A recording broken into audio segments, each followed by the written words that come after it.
হেমন্ত মুখোপাধ্যায় যেমন বড় সঙ্গীত শিল্পী ছিলেন, মানুষ হিসেবেও ছিলেন তেমনি বড় মনের।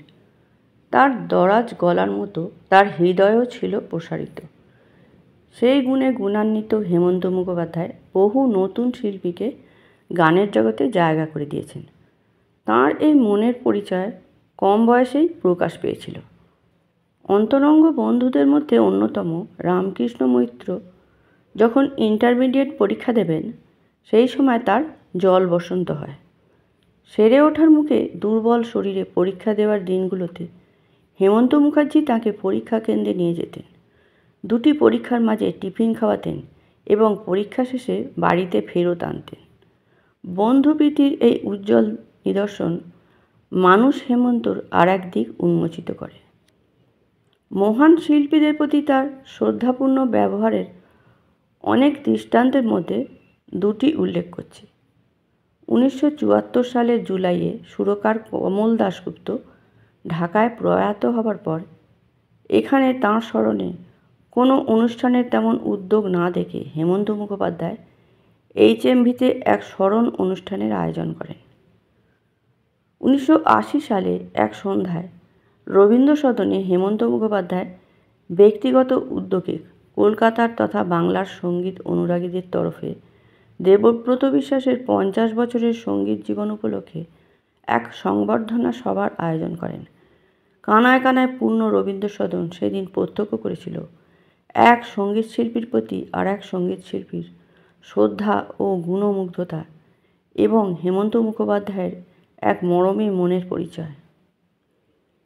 হেমন্ত মুখোপাধ্যায়ের প্রয়াণের কিছুদিন পরে তাঁর সহধর্মিণী বেলা মুখোপাধ্যায় এক সাক্ষাৎকারে গৌরী ঘোষকে বলেছিলেন, ওর কত দান ছিল তা আমরা জানতাম না। হ্যাঁ, হেমন্ত মুখোপাধ্যায় বহু মানুষকে নিঃশব্দে সাহায্য করে গেছেন। এই প্রসঙ্গে বিখ্যাত পরিচালক তপন সিংহ বলেছেন, বড় পরোপকারী মানুষ ছিলেন হেমন্ত। একবার লন্ডন থেকে তাকে বোম্বেতে জানালাম, জগদীশচন্দ্র বসু ডকুমেন্টারি রেকর্ড করতে হবে। আমি ফেরার পথে বোম্বেতে বার্কলে হিলকে দিয়ে করাতে চাই। বম্বে পৌঁছে দেখি সাউন্ড স্টুডিও ঠিক করা, বার্কলের সঙ্গে কথা বলা, আমার জন্য হোটেল ঠিক করা, সব ব্যবস্থা পাকা করে রেখেছেন। আমার হাত তখন খালি। হেমন্তই টাকা পয়সা মিটিয়ে দিয়ে একদিনে কাজ শেষ করে পরদিন কলকাতায় পাঠিয়ে দিলেন আমাকে। এমন উদার হৃদয় মানুষ চট করে দেখা যায় না। কত যে গরিব অসহায় ছেলেকে খরচ দিয়ে পড়িয়েছেন, কত গায়ক এবং সঙ্গীত পরিচালকের মৃত্যুর পর তাঁদের পরিবারকে সাহায্য করে এসেছেন, তা আজকের দিনে কল্পনাতীত। কিন্তু এসব নিয়ে কোনো হামবড়াই ছিল না। সবটাই গোপন রাখতেন, কাউকে জানতে দিতেন না। এমন মানুষের সঙ্গ পাওয়া সত্যিই ভাগ্যের ব্যাপার। সবার জন্যই তার মনের মধ্যে একটা জায়গা ছিল। একটি ঘটনার উল্লেখ করি। এই লেখকের একজন পরিচিত ব্যক্তি ছিলেন যাকে সবাই ব্যানার্জিদা বলে ডাকত। সুভদ্র সেই মানুষটিও আজ প্রয়াত। সেই ব্যানার্জিদা হেমন্ত মুখোপাধ্যায়ের বাড়িতে একটা সময় প্রায় রোজই যেতেন তাস খেলার জন্যে।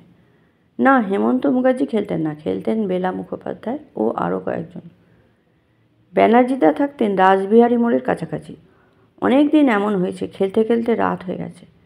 হেমন্ত মুখোপাধ্যায় দেরি দেখে চিন্তিত হয়েছেন এবং ওর গাড়ির চালক সনদবাবুকে দিয়ে প্রত্যেককে বাড়ি পৌঁছে দেওয়ার ব্যবস্থা করেছেন।